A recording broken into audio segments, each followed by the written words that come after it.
welcome back to Debating to the Moon and Back. Today we have the one, the only Andrea. Yeah, that's me, Dre. Dre, aka, the one and only. I wanted to begin with shouting out your new podcast. I know you guys are about 6 to 7 podcasts in. Yeah. What platforms are those on, and then what's the name of it? So we're basically on every single platform except Pandora right now. They haven't approved us, so that's kind of sad. I think we're just too explicit for them. Who knows? But our podcast is called Las Perritas Imprudentes, which translates in English to unfiltered bitches, but it's like a very literal translation. The if you really like translate it, it's like unfiltered puppies or something like that. But I mean, the podcast itself, it's just my best friend Sandy and I just like trash talking about society and culture, what it's like to be Mexican American, queer, undocumented, her being in a mixed relationship, what that's like, just like all these different layers to our identity, and we talk about it in English and Spanish. We alternate episodes, so okay. one episode a week is in English, one episode a week is in Spanish, and it's different content. So bilingual speakers get a little bit of both of our different humors that we have in different languages. That's the podcast though, Las Perritas Imprudentes. We mainly stream on Spotify and Apple Music, Spotify and Apple Podcasts is where we mainly stream. Okay, yeah. So that's dope. I guess we'll just dive right in. I want to start with the whole being undocumented. I know that you're a proud undocumented woman.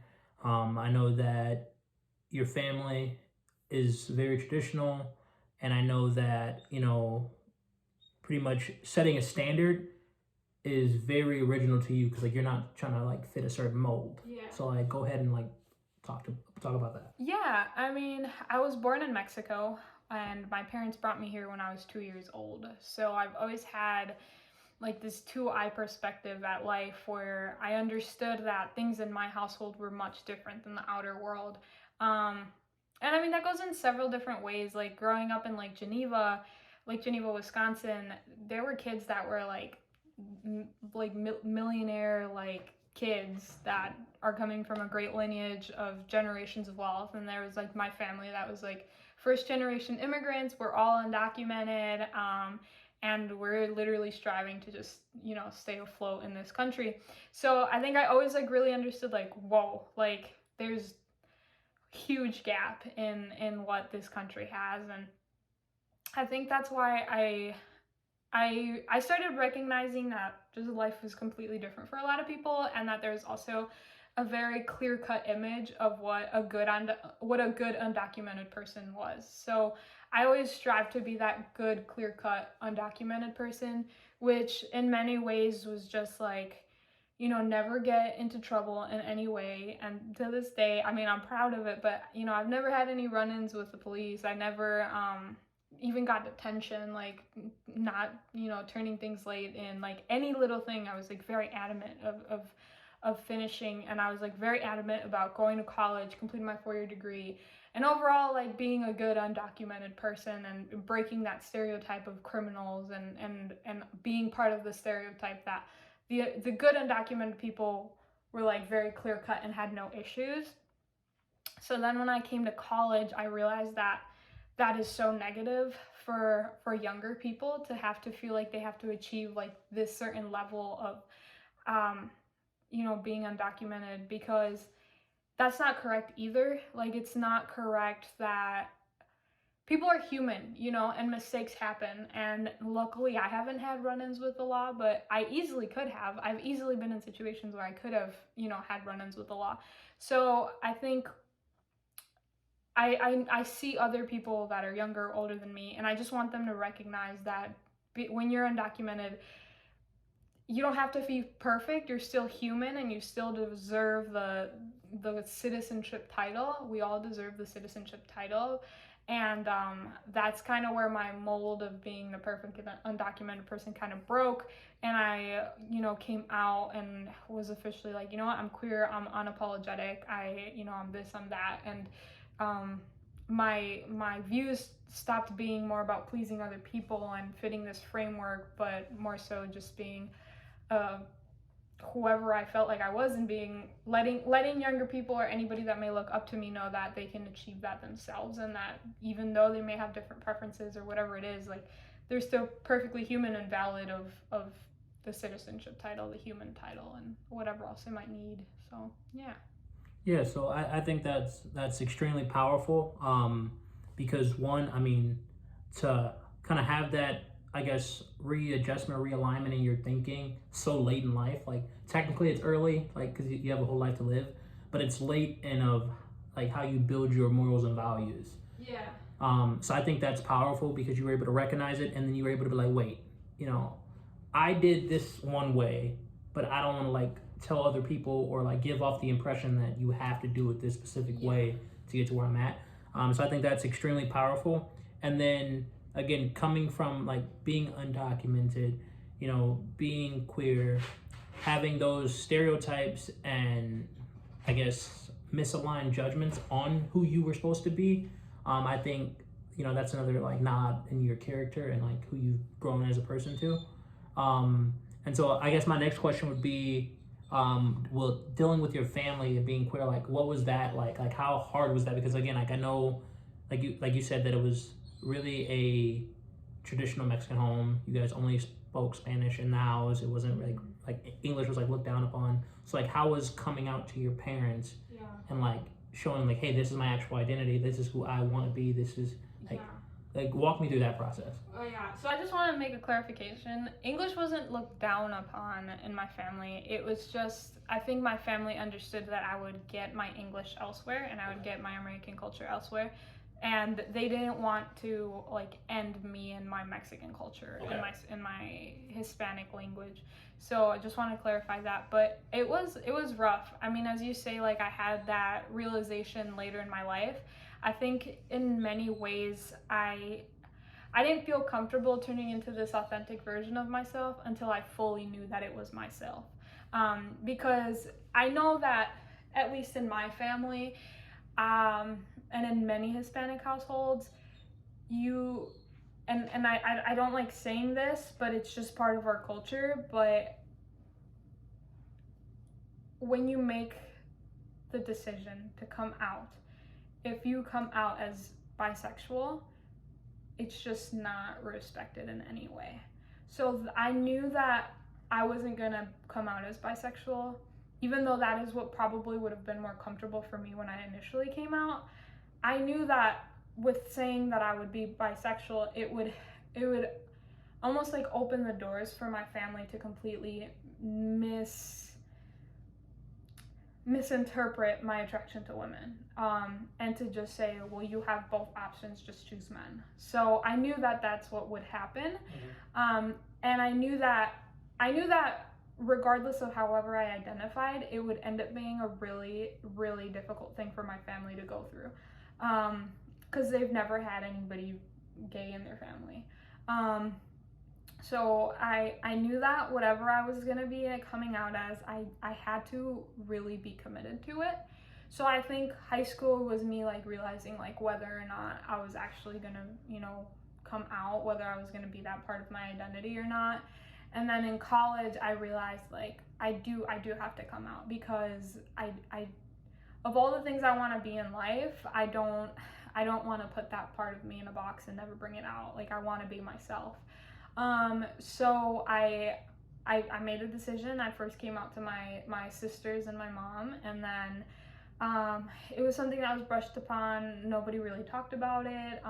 And I mean, I've always been super close to my siblings, super close to my mom, and that relationship just broke to pieces. To this day, I mean, 5 years later, 6 years later, we still never talk about relationships, and for me, and for me personally, not even my siblings who are younger and should have a better understanding of it. Like even them, it's been really hard on them. So I came out then to just them, but then 2 years after that, so about 3 years ago, I came out to my whole family. So my dad, my brothers as well. and then it was the whole family because my sisters knew. So I kind of retold them, and I was just I sat everybody down. It was probably like the most nerve-wracking, horrible moment of my life. I sat everyone down in the kitchen except my dad. He actually wasn't there. But funny enough, he was the person I was least worried about. So I sat everyone down in the kitchen, and I was just kind of like, yeah, like I'm gay. Like I had told mom and my sisters like a few years ago, but like it's actually real. Like it's not a phase as everybody thought it was, and I just wanted to let everybody know so everybody was on the same page. And I was dating somebody at the time, and my mom had seen it or felt like I had almost betrayed her by not being out with her and who she was in my life. But I think like that really, really messed me up a lot because I could see her perspective, and I did feel like I had hurt her and disrespected her a lot. But at the same time, I felt like I was never given an environment where I could feel comfortable being fully outspoken about who I was. So I understand her, but I also understand myself and why I stayed in the closet so long and why I didn't say anything about it for so long. So it was really hard, and like I said, to this day, none of my siblings talk about it, and it's interesting because the ones, my dad super supportive of everyone in my family, like from the start. Like I mean, everybody always says like I accept you, I understand you, but no one necessarily says I support you and I know this is you and I want you to bring a girlfriend at some point. Nobody ever says that. They just say that they accept you, and it's like the shittiest thing you can hear because then you can see that they recognize it as a problem or an issue. And when I came out to my dad, it was funny. He was like, I knew it. I knew you were gay. I knew ever since you were little. And then he was like, you're fine. He's like, do you have a girlfriend? And I was like, yeah. And it was just perfectly normal. It felt like a normal coming out. And I don't even have a great relationship with my dad, but it felt really nice that he really did see it as just like a normal thing, and he knew that it was part of me, and he was almost just happy that I had it off my chest. And it's just so interesting because both of my brothers have had super deep conversations with me and just telling me that they understand and that they support me now. Like it didn't happen initially, but years after, I've had deep conversations with them, and they're like, I support you, like we see where you come from, and we're just happy you can be yourself, and like, we have banter on like women and making gay jokes and stuff, and that's good. It makes me feel normal. It makes it feel like it's just like a normal part of life. My sisters never bring it up though, and I think it comes down to like them knowing I'm never gonna have kids, like from my own being. And I think they feel a little like heartbroken for me because they think it's something I want, but it's something I don't want. I have a hard time with anyone other than myself. I have a hard time with even animals. Like, kids is just too much. It's too much for me, and I know I don't have it in me to ever be a mother or a caretaker in any way. So I'm like, y'all gotta chill because I know that's not me. I know it's not gonna happen. But that's kind of like the long journey in my relationships and coming out and how everything came to be. Okay. Yeah. Cause yeah, I mean, like listening, it's just like that kind of like that one post where they're like, here are the likes versus like who are the people who actually support you through like.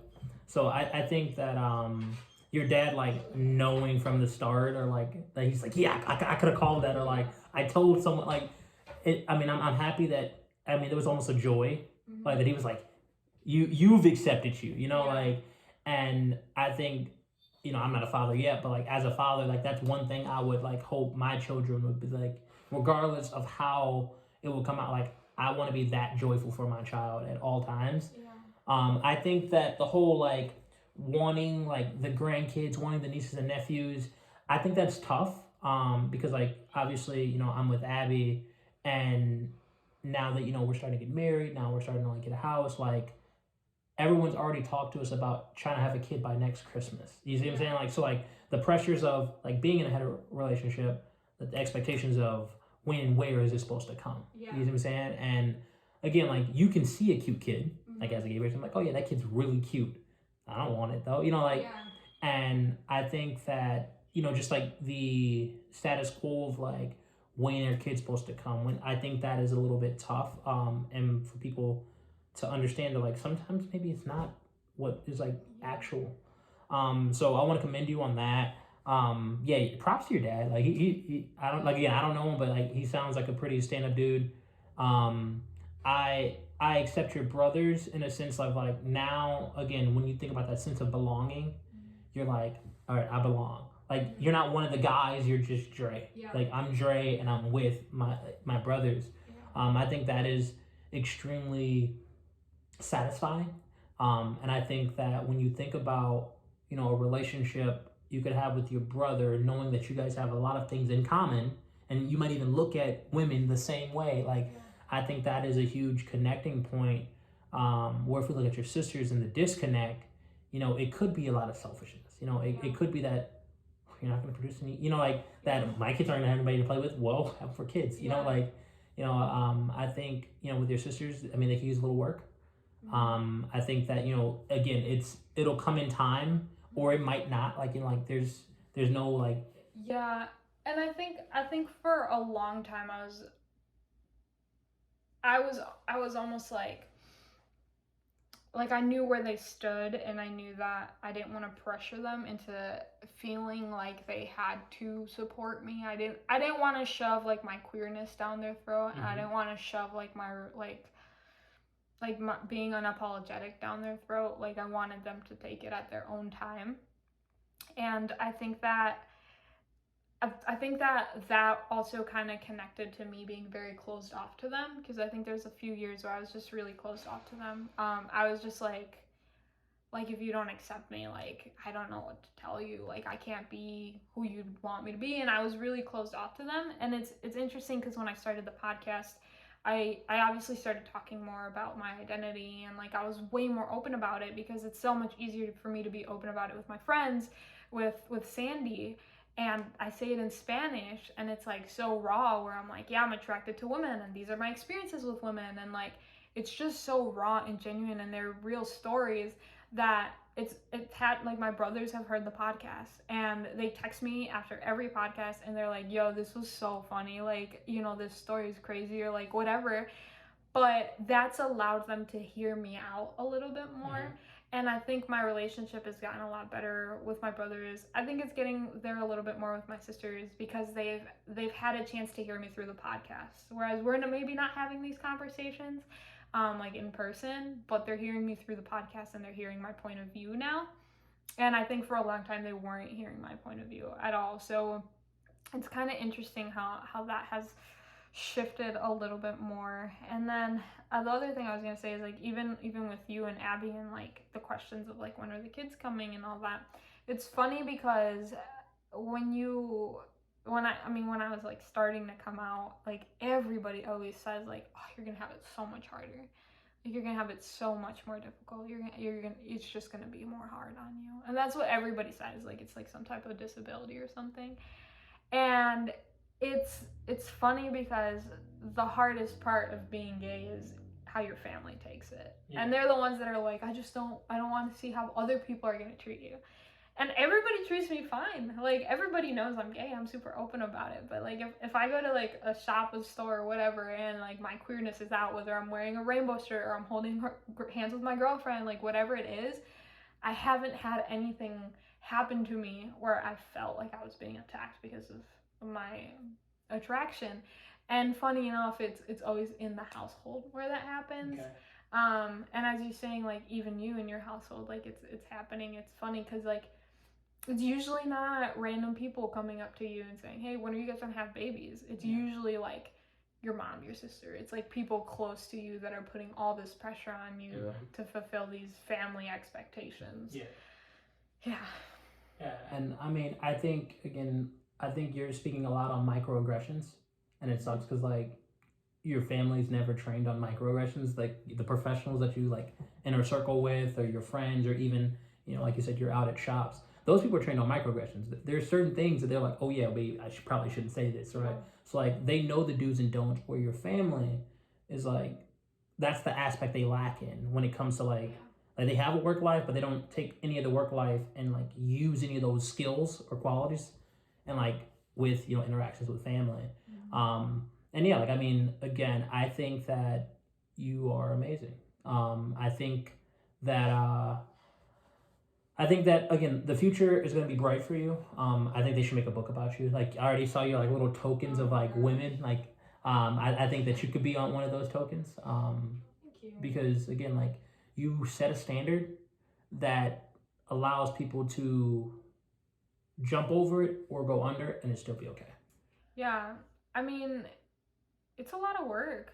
I mean, I was really lost for a long time, and people would say things like that to me, like, you know, putting me in a certain spot in their life, telling me that I was a good person or that I had done good things, and like I just didn't believe it. I didn't have it in me to believe them. So I mean, like I went through this huge, you know, growth process where I really had to hit my rock bottom and lose myself and really question like who I wanted to be. Around it happened like around a year ago, and I hit like rock bottom. I had gotten out of a rough relationship, lost my job, you know, and you know, COVID started. Overall, it's like everything in like life was just like real bad.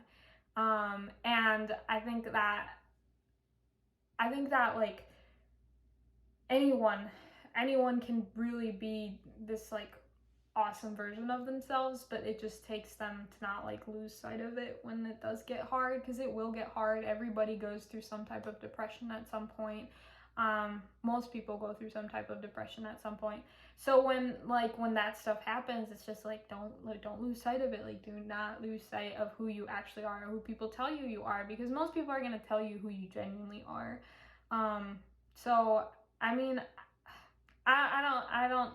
I'm humble in the aspect that I don't have any expectations of that, but I think I just try to live day to day and be happy with the person I sleep with, which is myself. You know, no, it's like it's real, right? So you may go to sleep next to Abby, but at the end of the day, you sleep with your own conscience. You know what I'm saying? Like you're not in Abby's conscience, and Abby's not in yours. You have to go to sleep with whatever you did during the day. So I think whenever I go to sleep with myself, like I always have to like just, you know, recognize if I feel proud of myself or not and what I can do differently. And I think that's what's really changed. Like I realized like I live alone. I have this like little bedroom to myself, and when I go to sleep, like my siblings aren't here, my family isn't here, like my partner isn't here. It's me by myself. So I want to be comfortable with who I am, and then if other people can enjoy it and be part of it, then great. If not, then it's not for me. So yeah, I mean, I appreciate the you thinking I'm a great person. Well, the reason why I say that is because the things that you value, you try to lift those things up every day. You know, like because there's some people like that will say they value family. I got this from a book. I'm reading Think Like a Monk by Jay Shetty, but it's the values that you hold, and then like where those values come from, whether it's family, whether it's experience, whether it's life, whether it's work, and then where like you're actually working towards those values, because although you can have them, you still have to work towards them to actually like keep them like being a value. So what are your top 3 values that you would say currently that you hold like most dear to your heart that you're working on like daily? What? So can like is like fitness like a value? Like health. Okay, so I think health is like my number one. Um, I mean, you know this, but I was drinking real bad like around a year ago, and I fully cut off drinking. And it's almost a year since I've been fully sober, and I think that like that was like the biggest change I made in my life. But I've also been like working out regularly, whether it's just a walk, a hike, or something like that. And I tend to eat pretty healthy and stick to my water, so I think that's like the biggest thing, because you could be in a funk, but like as soon as you stop taking care of your body, like you're gonna have actual like physical repercussions to that. And I've been there. I don't want to be there anymore. So fitness and health is probably like my top tier. It's what comes first. Sleeping right too, and then I think second is my family. So I like you say, like I don't just say I love my family. I genuinely try to see them a few times during the month. And like I think I've found like a good balance of like, okay, I'm just not that like aunt that plays with the kids. Like I'm just not like it kind of sucks for them, but like I'm just not the one that's gonna play Barbie with them. Maybe in a few years when they grow up a little bit older, like I'll play stuff with them, like games and stuff, like Uno. But like right now, it's just not me. And I think a long time I was like, I'm not the good aunt because like I don't want to play with the kids because they annoy me, and it's like I felt like such a bad aunt. And I've been able to like figure out who I am in my family and what my role is, and realizing like I don't necessarily have to fit that cube of being a super great aunt. Like I can be a good sister and help my sisters out. So I've gone home a lot more now because I feel like it's my place now. I felt for a long time it was out of my place. So fitness, health, my family, and then third, I think like inevitably whatever relationship I'm in, romantically speaking, I'm somebody that likes to be in a relationship. I like to have a partner that's pushing me towards something better, and I like to push somebody else towards something better. And it just helps me. I mean, I think overall, like, I know that nobody needs to be in a relationship and whatever, but I think the personality that I have, I need a certain level of like I like to have my person and have fun with a person and like have somebody like to text and call and whatever. So I think whatever relationship I happen to be in that moment in time, I think I do like to prioritize it and have it within my top 5 values of time or whatever it is. Okay. So awesome. So again, thank you for taking the time, giving me the time of day. I am, I guess I have a better understanding now because again, like we are friends, but we're like distance friends. Like we'll check in, and every time we check in, like it's back home. Yeah. But I wanted to thank you for the opportunity to obviously to look into who you are, talk about your identity, talk about what makes you you, the undocumented, the being queer, family relationships, things you want to project out into the future, things you want to like put out in space for people to just think about. So yeah, any final words, any like updates on your podcast that's coming out, like anything that we should be looking out for? Let me think. I mean, we just dropped a podcast episode last night. Name? Last night's was a Spanish episode, and it's es cierto que la verdad es solo un número, which means is it true that age is just a number? So we basically just like trash talk people that are in relationships where the age gap is super big. I mean, nothing out of the ordinary. We're still putting out episodes every week, alternating English and Spanish. Nothing crazy there. Work is kind of normal right now. Life is kind of normal right now. So no new updates. I mean, you can follow me on social media, I guess. That's where I post some updates. But my Instagram handle is Dre, D-R-E _Zocorro, ZOCORRO. That's my Instagram handle, so people can follow me there. But nothing crazy, nothing new. Pretty boring life during these COVID times, but that's it. All right. And we are out.